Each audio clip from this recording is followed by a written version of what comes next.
Y bueno, pues vamos a entrar en materia con este tema que ya adelantaba, relacionado con la Declaratoria General de Inconstitucionalidad.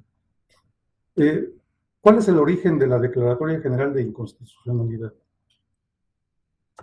Pues muchas gracias nuevamente, señor magistrado, y muchas gracias a la Asociación de Jueces y Magistrados y a Radio Yus que nos permiten tener este espacio para poder platicar sobre un tema muy interesante sobre la Declaración General de Inconstitucionalidad. Y bueno, creo que la pregunta inicial es ¿cuál es su origen? Y tenemos que entender que esta Declaratoria General de Inconstitucionalidad es una consecuencia del juicio de amparo. Pero entonces, para entender su origen de esta declaratoria, tendremos que irnos precisamente al inicio del juicio de amparo. Como ustedes saben, cuando se creó el juicio de amparo, un personaje importante fue precisamente Mariano Otero. Él propuso que este juicio de amparo se rigiera por un principio que fue el principio de la relatividad de las sentencias. Él consideraba que a través de esto solamente se podía en las sentencias de amparo dictar la protección hacia una persona a la que había promovido. Así que los efectos de la sentencia de amparo no tenía efectos erga omnes. Y sobre todo le preocupaba a Mariano Otero la circunstancia de que se resolviera en un juicio de amparo una norma general que se considerara inconstitucional. Entonces, con la finalidad de que la sentencia de amparo no tuviera efectos generales erga omnes, es que él propuso que fuera un principio del juicio de amparo la relatividad de las sentencias. De ahí que precisamente se haya denominado a este principio de la relatividad de las sentencias la fórmula Otero. En el fondo del asunto, lo que le preocupaba a este jurista es precisamente que se respetara la división de poderes. No podía el Poder Judicial dejar sin efecto el trabajo legislativo que habían realizado los diferentes representantes que habían sido elegidos democráticamente. Entonces decía, no podemos atentar con esto, que un poder invada o elimine o deje fuera a otro poder que sería el poder legislativo, de ahí que consideraba que solamente precisamente quien ocurriera al juicio de amparo podía tener la protección, aún tratándose de normas generales que fueran contrarias a la Constitución. Eso fue precisamente durante el siglo XIX. ¿Qué pasa a principios del siglo XX, en 1920, precisamente por Kelsen, empieza a dar su doctrina, la doctrina kelseniana, y va tratando de establecer que debería de existir una supremacía constitucional. Y esta supremacía constitucional debería también de tomarse en consideración al momento de la división de poderes, con la finalidad precisamente de resguardar la Constitución. ¿Y quién era el que iba a resguardar? Precisamente un tribunal constitucional que se dedicara a revisar que todos los actos de autoridad, incluyendo las normas generales, fueran sujetos a este control constitucional y poderlo revisar. De ahí que poco a poco se fueron transformando las diferentes constituciones de todo el mundo y se fueron estableciendo tribunales constitucionales que velaban precisamente por este control constitucional. Y esto fue generando una necesidad dentro de la academia y la doctrina mexicana que reclamaban precisamente esto, que nuestro sistema de control constitucional era imperfecto. ¿Por qué era imperfecto? Porque no se expulsaba del ordenamiento jurídico objetivo aquellas normas generales que eran contrarias a la Constitución. Pero precisamente estaba toda esta idea de Mariano Otero desde el siglo XIX, precisamente del respeto a la división de poderes. Fue a través precisamente de la reforma que hizo el presidente Ernesto Zedillo, que precisamente le dio mayor presencia a la Suprema Corte de Justicia de la Nación como un tribunal constitucional. Y por eso, a través de esta reforma constitucional, se le dio la oportunidad para que muchos problemas que antes se resolvían de manera política, se resolvieran de manera jurídica. Y creó precisamente en el artículo 105 constitucional las acciones de inconstitucionalidad y las controversias constitucionales que precisamente tenían la oportunidad de declarar la invalidez general con efectos generales sobre una norma general. Ya con esta nueva facultad que le da la Suprema Corte de Justicia, con estas controversias constitucionales y estas acciones de inconstitucionalidad, que se abre la oportunidad para que se pudiera considerar que el juicio de amparo, en casos muy especiales, pudiera tener esos efectos generales, efectos erga omnes. Esta situación no se pudo concretar hasta que vino la reforma constitucional en materia de amparo del 2011. Y con la nueva ley de amparo del 2013 fue cuando se instituyó la Declaratoria General de Inconstitucionalidad. Me parece que todos estos elementos históricos nos pueden perfectamente ubicar sobre cuál es el origen de la Declaratoria General de Inconstitucionalidad. Pues muy interesante, señor juez, toda esta evolución que ha tenido esta figura que, pues entiendo que, por lo que usted comenta, en realidad es una figura novedosa, reciente. Habla usted de la reforma que hizo el presidente o expresidente Ernesto Zedillo. ¿Cuáles son los argumentos o los ordenamientos que regulan esta institución? Sí, efectivamente, como usted lo precisa, fueron estas reformas a la Constitución, la primera, la reforma del 2011, y la más reciente, la reforma del 2021, en donde concretizó esta Declaratoria General de Inconstitucionalidad. Entonces, los ordenamientos que regulan la Declaratoria General de Inconstitucionalidad, primero, debe ser el artículo 107, fracción segunda, en sus 3 primeros párrafos. En su primer párrafo de la fracción segunda del artículo 107, pues precisamente establece la famosa fórmula Otero. Esta fórmula Otero no desapareció por la Declaratoria General de Inconstitucionalidad. Sigue vigente. Solamente se puede amparar a aquellos sujetos que vienen al juicio de amparo. Pero en su segundo párrafo dice que si en un juicio de amparo se declara la inconstitucionalidad de una norma, pues entonces se tiene que notificar a la autoridad emisora de que se hizo esta notificación, pero a través de jurisprudencia. Esto quiere decir que si un juez de distrito, a través de un juicio de amparo, llega a la conclusión de que una norma general es inconstitucional, el juez de distrito no tiene que notificar a la autoridad emisora de que su norma es inconstitucional, sino ni siquiera cuando se hace el recurso de revisión, sino cuando el tribunal colegiado, por una jurisprudencia, por reiteración de 5 sentencias en el mismo sentido, llega a la conclusión de que efectivamente es inconstitucional, entonces ya se le tiene que notificar a la autoridad emisora, que ya está en un proceso de declaratoria general de inconstitucionalidad, pero esto no se da si nosotros analizamos el párrafo tercero de la fracción segunda del artículo 107 constitucional, que se necesita la jurisprudencia del Tribunal Colegiado de Circuito, una jurisprudencia por reiteración de 5 sentencias en un mismo sentido, o bien la jurisprudencia establecida por la Suprema Corte por un precedente obligatorio. Así es que podemos decir que esta Declaratoria General de Inconstitucionalidad está reglamentada por la Constitución en el artículo 107, fracción segunda, en sus 3 primeros párrafos. Indudablemente también está regulado por la Ley de Amparo en los artículos que establecen sobre la Declaratoria General de Inconstitucionalidad. Y fíjense que hubo un acuerdo general, el acuerdo 15 del 2013, del Pleno de la Suprema Corte de Justicia de la Nación, en donde se establece cuál es el procedimiento para hacer la Declaratoria General de Inconstitucionalidad. Entonces, estos son los 3 ordenamientos, y como le digo, la reforma reciente del 2021, porque recordemos que uno de los elementos de la reforma del 2021 es precisamente la integración de jurisprudencia por parte de la Suprema Corte de Justicia, funcionando en pleno o en salas, a través del precedente obligatorio. Esos son los 3 ordenamientos que podríamos considerar como que regula la Declaratoria General de Inconstitucionalidad. Muy bien, señor juez. Voy a permitirme leer unos primeros comentarios. En realidad son saludos que nos hacen a través de este medio de comunicación. Es la licenciada Tere Ordaz. Saludos, magistrado Arturo y al juez Salvador, un placer escucharlos. Yas Gómez, licenciada Yas Gómez, buenas tardes, magistrado Morales, lo estamos escuchando desde Matamoros, Tamaulipas, así es de que hasta allá llegamos en esta audiencia el día de hoy. Y Fernando Rangel Ramírez, magistrado, muchas gracias por la oportunidad. Dice el magistrado, saludos a mis queridos amigos, el magistrado Arturo y el juez Salvador. Pues muchas gracias a todos. Esta figura indudablemente que está despertando mucho interés entre nuestros oyentes y yo quisiera, señor juez, que nos precisara, digamos, un poco más precisamente, o no sé, abundar un poco en lo que es la declaratoria de inconstitucionalidad. Me da mucho gusto que nos estén escuchando y la verdad también mando un abrazo al magistrado Rangel y precisamente también escuché ahí a la licenciada Ordaz, que también es una amiga y que también tenemos un aprecio por ella. Sí, le decía que esta Declaratoria General de Inconstitucionalidad, en realidad, como usted lo precisó hace un momento, magistrado, es una innovación de la reforma constitucional del 2011 y de la nueva ley de amparo del 2013. Yo en varias ocasiones hemos tenido, de hecho en mi canal de YouTube subí una conferencia en donde afirmo que estamos hablando de un nuevo juicio de amparo.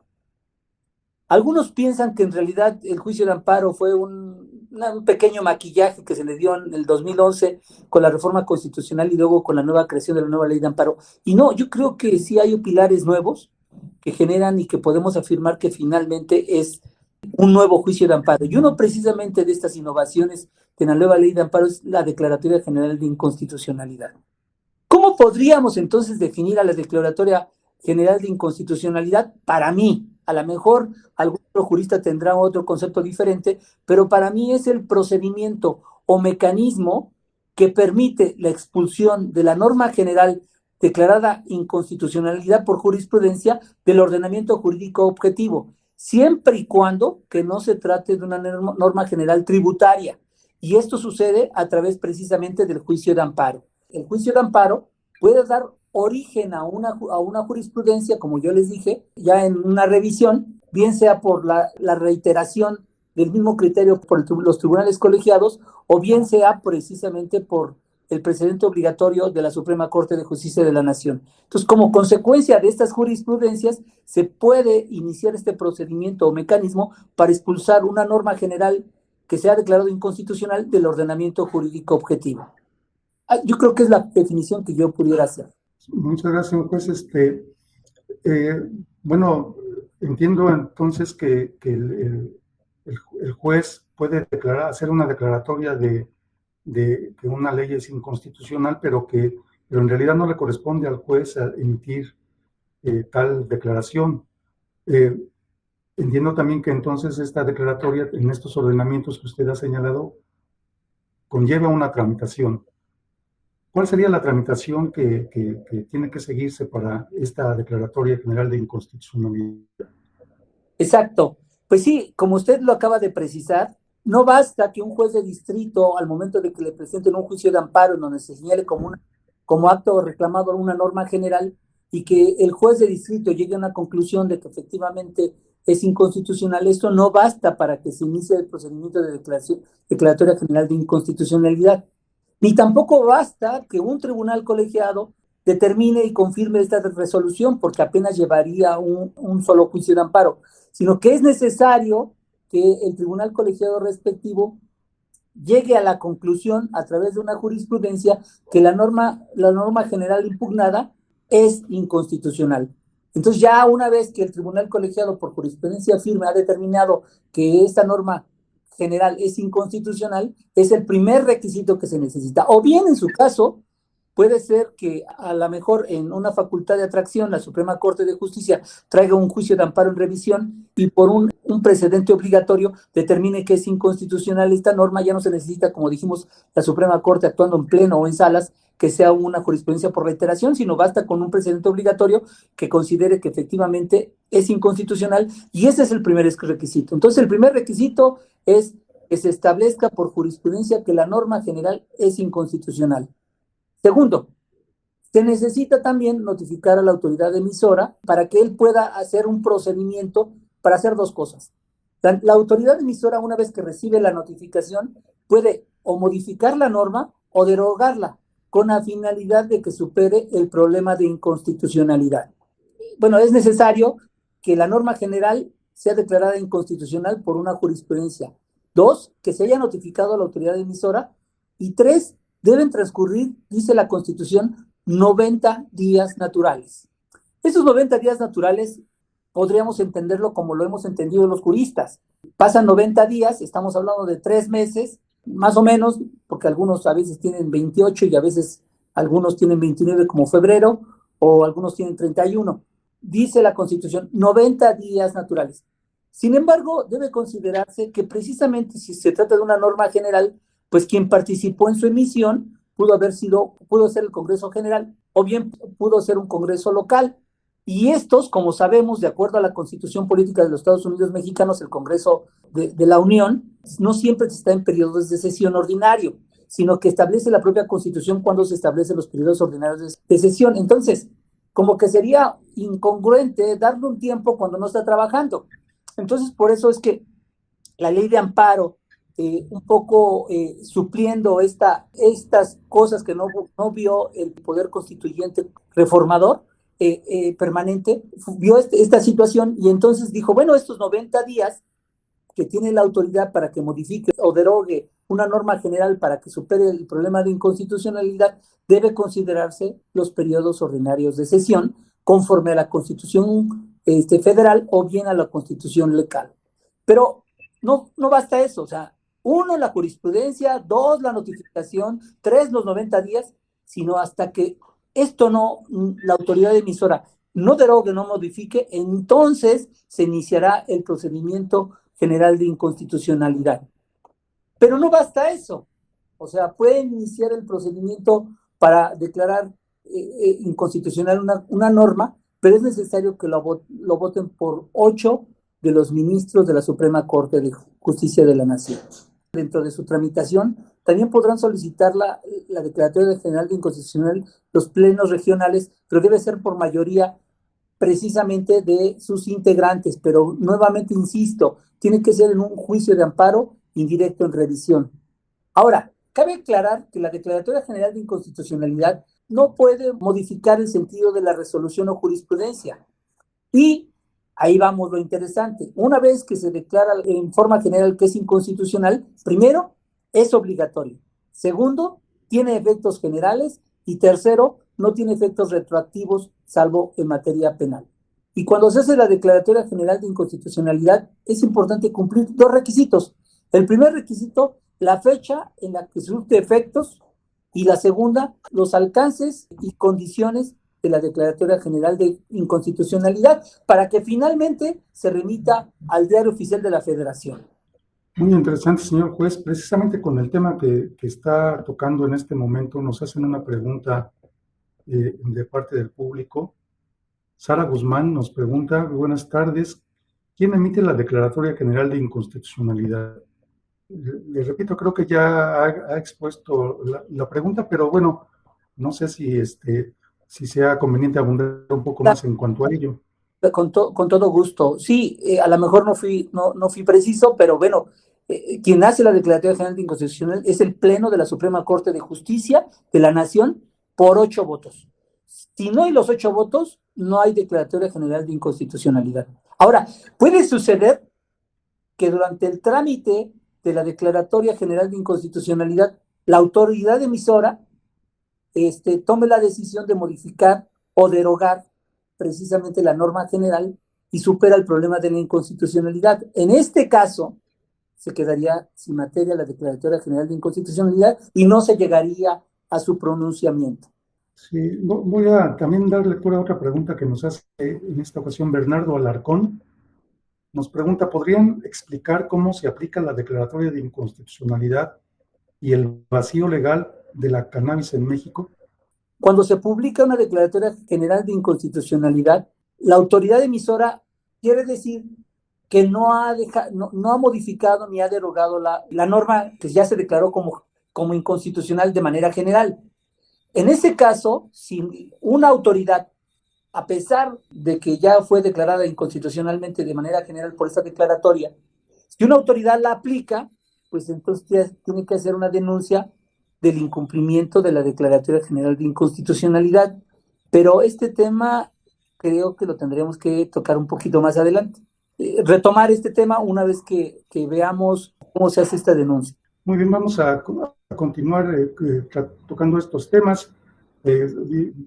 Aprovecho para enviarle los saludos desde Matamoros otra vez por parte de Roberto Ruiz. Al principio, señor juez, usted comentaba de esta reforma del presidente Zedillo, en donde se preveyó ya el procedimiento de la acción de inconstitucionalidad.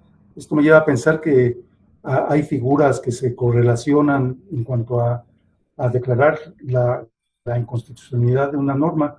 No sé si estoy en lo cierto, ¿hay figuras afines o cuál sería en todo caso la diferencia de estas figuras que a mí desde esta perspectiva encuentro afinidad entre una y otra? Sí, claro, señor magistrado, tiene usted completamente la razón. Esta Declaratoria General de Inconstitucionalidad, recordemos que está reglamentada en la Ley de Amparo y que, como hemos dicho con anterioridad, su origen es un juicio de amparo indirecto en revisión. Aquí cabe la aclaración, ¿no? ¿Por qué la Constitución exige un amparo indirecto y no un amparo directo? Bueno, debemos recordar primero que, cuando se trata de un amparo directo, lo que se reclama es una sentencia definitiva, laudo o resolución que pone fin. Todo lo demás se reclama en amparo indirecto. Así que si yo tengo como acto reclamado una sentencia y en esa sentencia hay un artículo que se aplica y se considera inconstitucional, lo puedo hacer valer como concepto de violación, pero no como un acto reclamado. Esto significa que el tribunal colegiado estará en condiciones de poder pronunciarse sobre esta declaratoria, pero entendamos que esto es como consecuencia de lo que se aplicó en la sentencia, pero no se le llamó como autoridad responsable a la autoridad emisora. En cambio, en un amparo indirecto, la autoridad responsable es la autoridad emisora. Y entonces ahí, en ese juicio constitucional, se le escucha a la autoridad para que él pueda expresar, no sé, con independencia de las causales de improcedencia, las razones de por qué considera que esa norma general es acorde a la Constitución. Entonces, podemos dejar en forma clara que precisamente esta Declaratoria General de Inconstitucionalidad se genera de un amparo indirecto.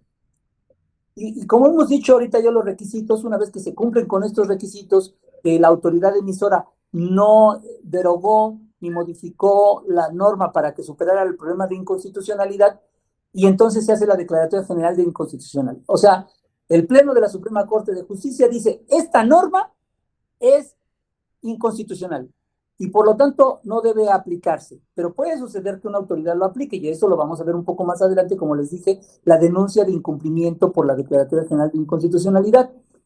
Sin embargo, y regresando a la pregunta que hizo el magistrado, que es muy interesante, de que hay dos figuras afines que también tienen efectos generales. No le podemos llamarle Declaratoria General de Inconstitucionalidad porque recordemos que esto es especial para el amparo. Pero una figura afín precisamente son las acciones de inconstitucionalidad y las controversias constitucionales. Y recordemos que estas dos acciones, estos dos juicios constitucionales, también se puede reclamar una norma general. Cuando también 8 ministros en pleno de la Suprema Corte de Justicia, analizando esta acción de inconstitucionalidad o esta controversia constitucional, llegan a concluir que esa norma es inconstitucional, entonces aquí lo que se hace es declarar la invalidez de la norma general, tanto en las controversias constitucionales como en las acciones de inconstitucionalidad. Quiere decir que no hacen una declaratoria general de inconstitucionalidad propiamente dicha, sino lo que hacen es una declaración de invalidez de la norma. Pero como hemos dicho, se necesitan 8 votos. Hemos visto cuando en las acciones de inconstitucionalidad o controversias constitucionales se reclama una norma general y llegan a la conclusión 8 ministros es inválida. Y entonces declaran la invalidez de la norma, que es muy similar a la Declaratoria General de Inconstitucionalidad. Muy bien. Para efectos de que nos quede mayormente claro este tema de la Declaratoria General de Inconstitucionalidad, ¿nos podría hablar de algún ejemplo, señor juez? Sí, claro, con todo gusto. No son muchas las declaratorias generales de inconstitucionalidad y muchas veces cuando apenas se inicia el procedimiento de declaratoria general de inconstitucionalidad, la autoridad emisora toma la decisión de modificar o derogar y supera la problemática de inconstitucionalidad. Cuando pasa esto, se queda sin materia. Pero hay un ejemplo, la Declaratoria General de Inconstitucionalidad 6/2017, en donde la segunda sala de la Suprema Corte de Justicia de la Nación declaró la inconstitucionalidad del artículo 298, inciso B, fracción cuarta, de la Ley Federal de Telecomunicaciones y Radiodifusión. En esa ocasión, la Suprema Corte de Justicia de la Nación llegó a la conclusión que este artículo que les acabo de comentar era inconstitucional por violar el artículo 22 constitucional.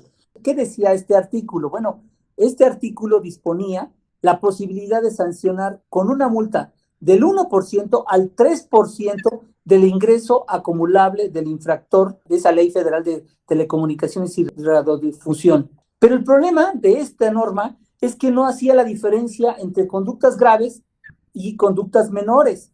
Entonces sancionaba con un mismo porcentaje y como el mínimo el 1% precisamente de los ingresos acumulables. Por eso entonces la Suprema Corte dijo, esta norma es inconstitucional porque es una multa excesiva. Y entonces, como es una multa excesiva, debe de atenderse a la conducta del particular. ¿Por qué? Para que se le ponga la sanción de acuerdo a lo que resulta razonable y que corresponda a la afectación causada. Entonces, por eso es que de alguna manera declaró en una jurisprudencia la Suprema Corte de Justicia, el registro es 2.015.831, y en esa jurisprudencia de la Suprema Corte llegó a la conclusión de que el artículo 298, inciso B, fracción cuarta, era contrario al artículo 22 constitucional por una multa excesiva. ¿Qué pasó? Pues pasó el procedimiento que acabamos de decir, se estableció la jurisprudencia, se lo notificó la autoridad emisora, transcurrieron los 90 días y la autoridad emisora no hizo absolutamente nada, no modificó, no derogó la norma, se inició el procedimiento de declaratoria general de inconstitucionalidad y entonces se aprobaron por 8 votos y se hizo finalmente la declaratoria general de inconstitucionalidad del artículo 298, inciso B, fracción cuarta, en la porción normativa que se refería precisamente al 1%, y esta declaratoria tuvo efectos generales. Este es el ejemplo que yo podría dar. Muy interesante, no sé, que quizá deriva de que no el juez o la autoridad que sancionaba no tenía ese arbitrio para poder eh, aplicar la sanción conforme a la conducta o conforme a la gravedad de la afectación que se hubiera causado. No había ese margen de discrecionalidad, digamos, y algo así como cuando se habló de aquellas multas fijas, ¿no? En donde no había esa posibilidad de evaluar la conducta y la gravedad de la afectación para, en todo caso, imponer una sanción que se considerara pues justa o proporcional a la conducta sancionada. Estoy leyendo aquí saludos de Mónica Guzmán, saludos y felicitaciones, excelentes temas. Mónica Reyes pregunta cómo se puede proceder en la Declaratoria General de Inconstitucionalidad para generar un amparo. Ahorita con esta pregunta que me hicieron, aquí tengo la ley de amparo y quisiera leerles el artículo 61. Artículo 61 de la ley de amparo. El juicio de amparo es improcedente, fracción 8, contra normas generales respecto de las cuales la Suprema Corte de Justicia de la Nación haya emitido una declaratoria general de inconstitucionalidad en términos de lo dispuesto en el capítulo X y en términos de la ley reglamentaria de las fracciones 1 y 2 del artículo 105 de la Constitución Política de los Estados Unidos Mexicanos. ¿Qué significa esto? Que si ya hay una declaratoria general de inconstitucionalidad y la autoridad no la ha derogado, no lo ha modificado, ¿puedo yo promover el juicio de amparo? Y la respuesta es no. El artículo 61, fracción 8, claramente dice que el juicio de amparo es improcedente contra normas generales respecto de las cuales la Suprema Corte de Justicia de la Nación haya emitido una declaratoria general de inconstitucionalidad.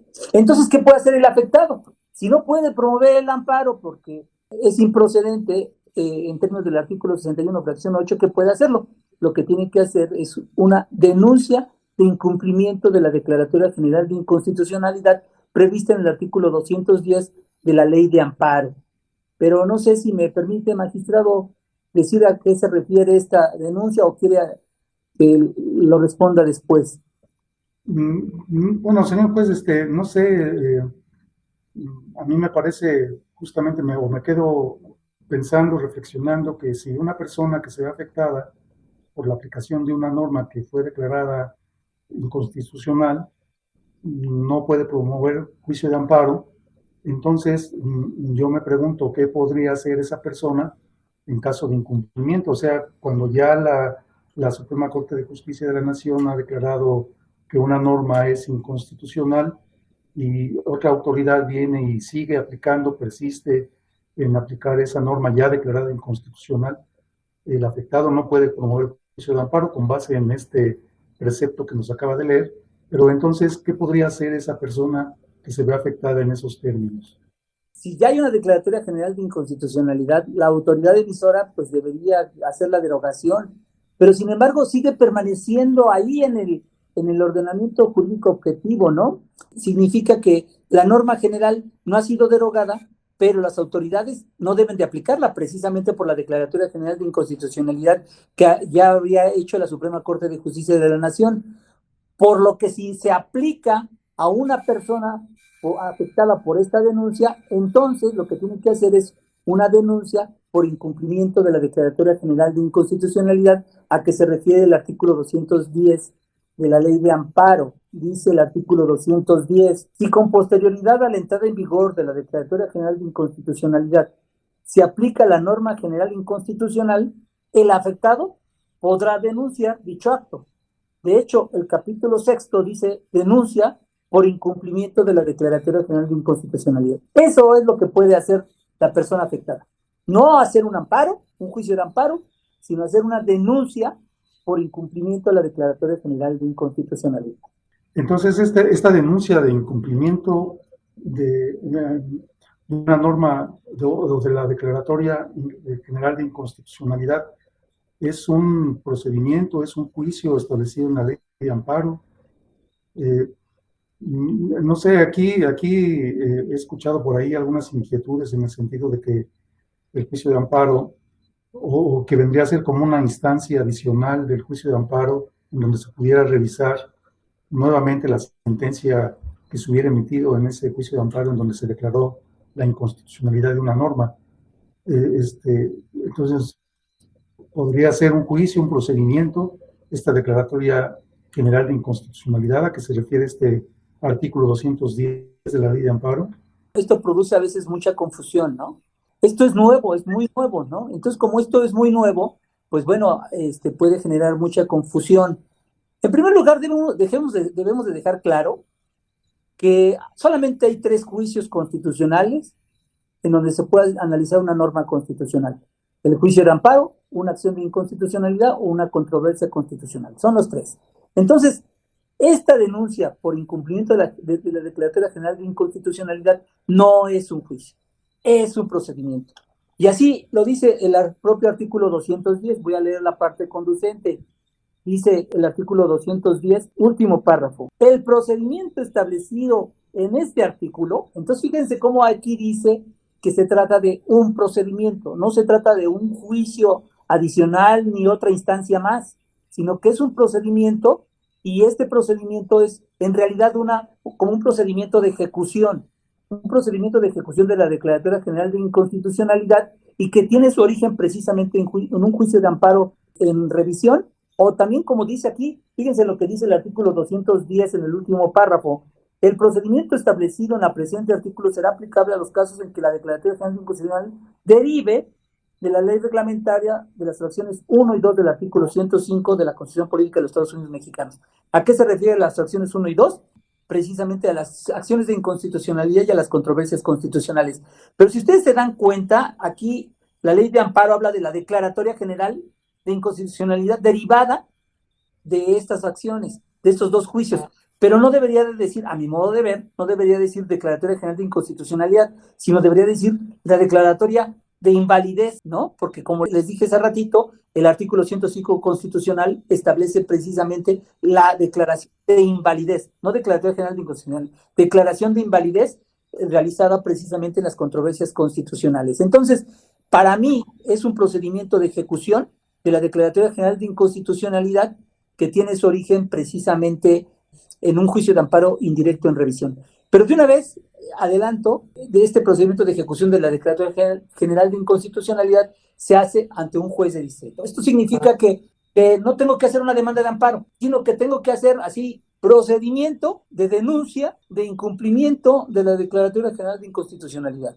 No sé, no tengo que hacerlo como un acto reclamado, como el artículo 108, cumplir los requisitos del artículo 108 del juicio de amparo. No. Nada más digo Declaratoria General. Y entonces ya manifiesto y digo en esta denuncia que la Suprema Corte ha declarado inconstitucional X norma, y que vengo a denunciar porque una autoridad aplicó esta norma declarada inconstitucionalmente, y hago esta denuncia precisamente ante este juicio de amparo. ¿Y el juez qué hace cuando le presentan ese escrito? ¿Cuál es el procedimiento a seguir? O primero, antes de cuál es el procedimiento que debe seguir el juez, el trámite que le debe dar a ese escrito, preguntaría quiénes o cuáles son los presupuestos procesales para dar origen a esta declaración de inconstitucionalidad. Y en su caso, ¿quiénes pueden promoverla? ¿Quiénes pueden denunciar el incumplimiento de la Declaratoria General de Inconstitucionalidad. Fíjese que el artículo 210, si hacemos un análisis de este artículo, podemos advertir que hay presupuestos procesales de este procedimiento especial de ejecución, que para mí es un procedimiento de ejecución de la Declaratoria General de Inconstitucionalidad. Primero, establece como presupuesto, uno, que la competencia para conocer de esta denuncia le corresponde al juez de distrito. Pero si al momento de resolver este punto toma la decisión el juez de distrito que no se ha aplicado este artículo que se declaró inconstitucional, puede impugnar en recurso de inconformidad al tribunal colegiado. Entonces, primero, esta denuncia se tiene que hacer frente al juez de distrito y puede su resolución ser reclamada a través del recurso de inconformidad que conocerá un tribunal colegiado de circuito. Ahora bien, este mismo artículo 210 establece una competencia por territorio. Y en esta competencia por territorio dice que si el acto denunciado, aquí no podemos, como es una denuncia, no podemos decir el acto reclamado, no, es el acto denunciado. Si el acto denunciado tiene ejecución en un lugar, es el juez de distrito que tenga jurisdicción en ese lugar, será el juez competente para conocer y resolver esta denuncia. Como dice la ley de amparo, en donde se esté ejecutando, se trate de ejecutar, o se esté ejecutando, o se haya ejecutado el acto denunciado. Puede suceder que el acto denunciado pueda tener ejecución en diferentes circuitos. Entonces aquí el artículo 210 dice que el que primero admitió la denuncia es el que va a conocer. ¿Qué pasa si el acto denunciado no tiene ejecución? Bueno, si no tiene ejecución, entonces tiene que ser el juez competente que resida el denunciante. Fíjese lo que ha pasado, ¿no? Ha sucedido que en la vida real, que al hacer una denuncia, no viene el afectado. Pues entonces recordemos que hay una legitimación en la causa. ¿Cuál es la legitimación en la causa? Que solamente puede venir el afectado, no puede venir el compadre, el tío. No. Tiene que venir el afectado, porque ese es el que está legitimado para promover la denuncia de incumplimiento de la Declaratoria General de Inconstitucionalidad. Entonces, presentan su denuncia, el juez tiene que verificar primero que él sea competente porque el acto tenga ejecución en su lugar de residencia, o bien, porque si el acto no tiene ejecución, tiene que verificar que el afectado tiene su domicilio en su jurisdicción.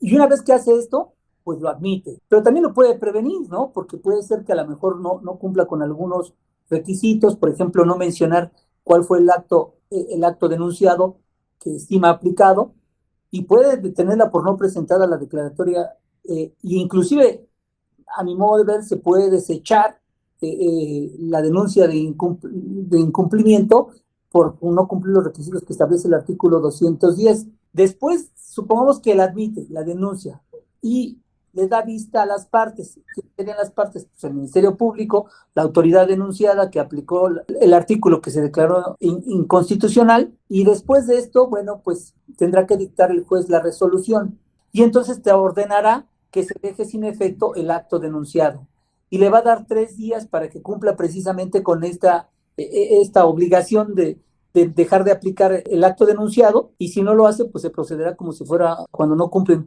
las autoridades responsables conforme al artículo 192 y 198 de la ley de amparo. Pero puede llegar a la conclusión de que el juez dice, no, ya revisé y la autoridad no aplicó la norma que se declaró inconstitucional.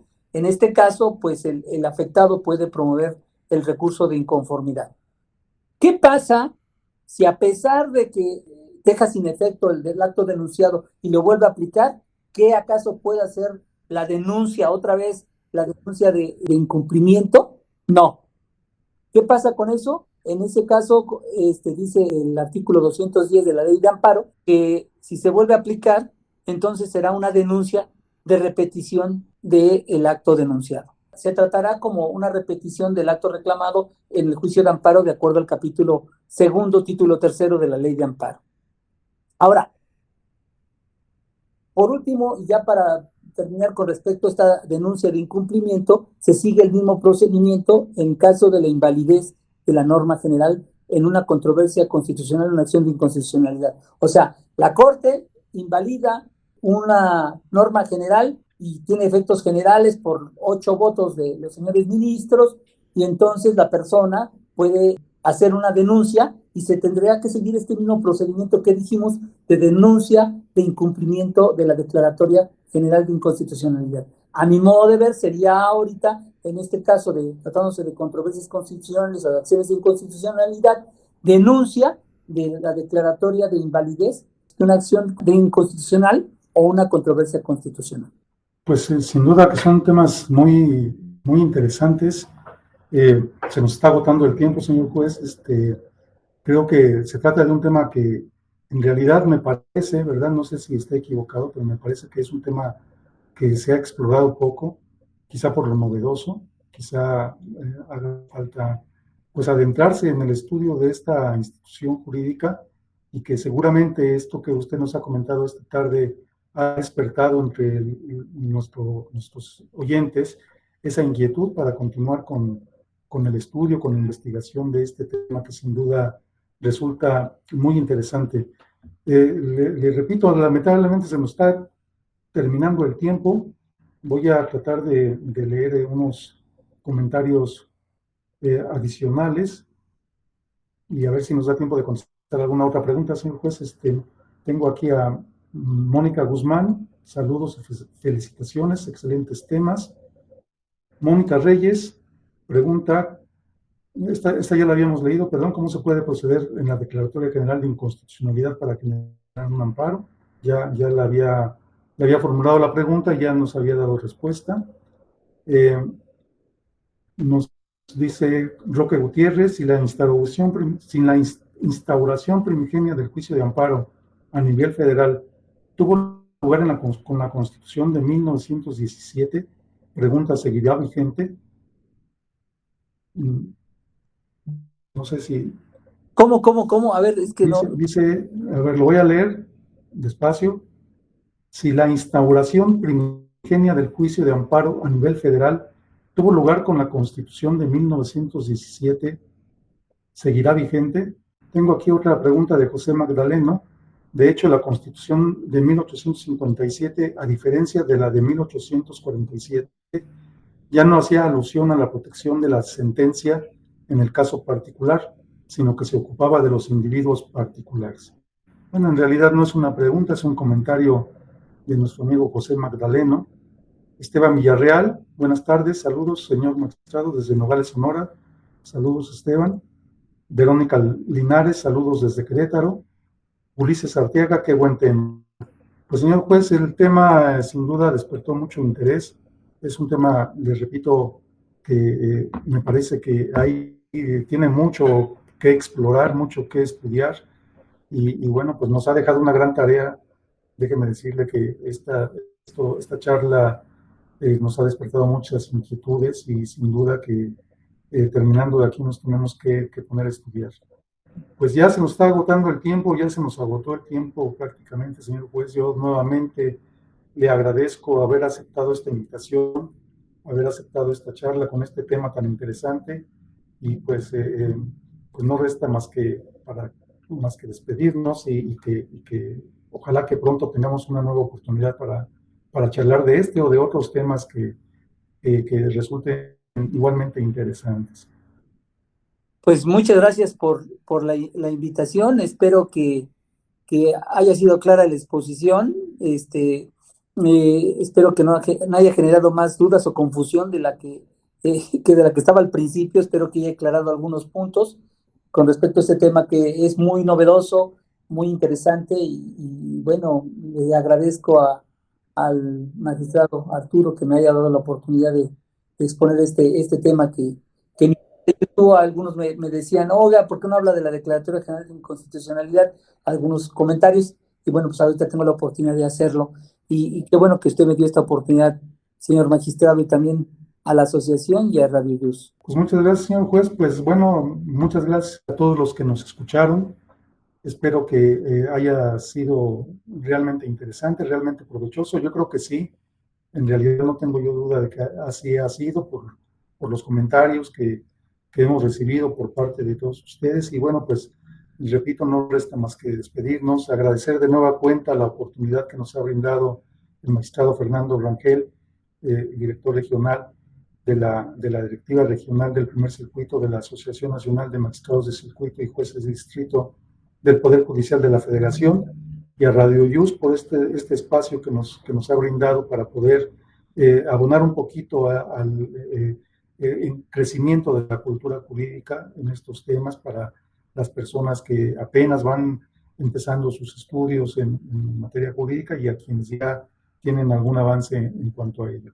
Pues muchas gracias nuevamente, quedamos aquí a sus órdenes y los esperamos en el próximo programa de Conoces tus derechos, dignifiquemos la justicia, del espacio de la Directiva Regional del Primer Circuito de la COFED. Muchas gracias a todos, buenas tardes, que sigan disfrutando de esta tarde. Muchas gracias a todos por habernos escuchado. Gracias, señor magistrado. Que Dios los bendiga a todos. Gracias igualmente.